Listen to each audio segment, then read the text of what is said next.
কদিন পরেই পহেলা বৈশাখ, তাই পাহাড়ে লেগেছে বৈশাখীর উৎসবের রং। এরই মধ্যে শুরু হয়েছে আনুষ্ঠানিকতা আর ঐতিহ্যবাহী সাংস্কৃতিক অনুষ্ঠান, হস্তশিল্প পণ্য মেলা সহ নানা আয়োজনে উৎসব আমেজ পাহাড়ি জনপদে। রাঙামাটিতে সুরের তালে মারমা, ত্রিপুরা, চাকমা আর তঞ্চঙ্গা জনগোষ্ঠীর এই নৃত্যই জানান দেয় দুয়ারে বাংলা নতুন বছর।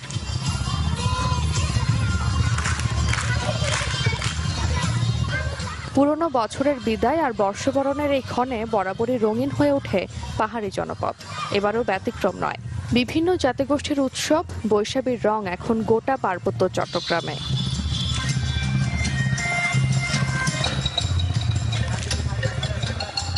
বর্ণিল আয়োজন দিয়ে শুরু বৈশাখীর এবারের আনুষ্ঠানিকতা, যেখানে হস্তশিল্প পণ্যের মেলা, সাংস্কৃতিক অনুষ্ঠান, খেলাধুলা সহ আছে ঐতিহ্যবাহী সব আয়োজন, যা চলবে পহেলা বৈশাখ পর্যন্ত।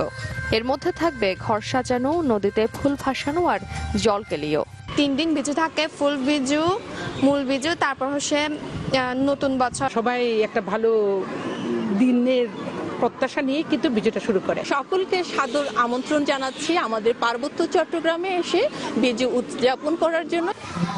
গেল কয়েক মাস ধরে বিভিন্ন গ্রুপের সংঘাত আর খুনাখুনিতে এমনিতেই অস্থিরতা আছে পাহাড়ে। তাই বৈশাখী যেন নির্বিঘ্নে হতে পারে, সেজন্য সব পক্ষে সৌহার্দ্য সম্প্রীতি চায় প্রশাসন আর জনপ্রতিনিধিরা।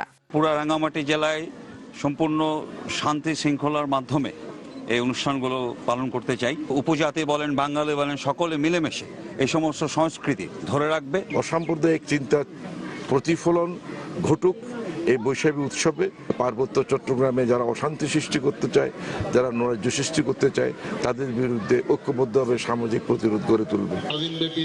এদিকে বৈশাখীকে কেন্দ্র করে খাগড়াছড়িতেও শুরু হয়েছে 12 দিন ব্যাপী গ্রামীণ খেলাধুলা সহ নানা আয়োজন, যা ঘিরে পাহাড়ি গ্রামগুলোতে সৃষ্টি হয়েছে উৎসব আমেজ। Desk report, channel 24।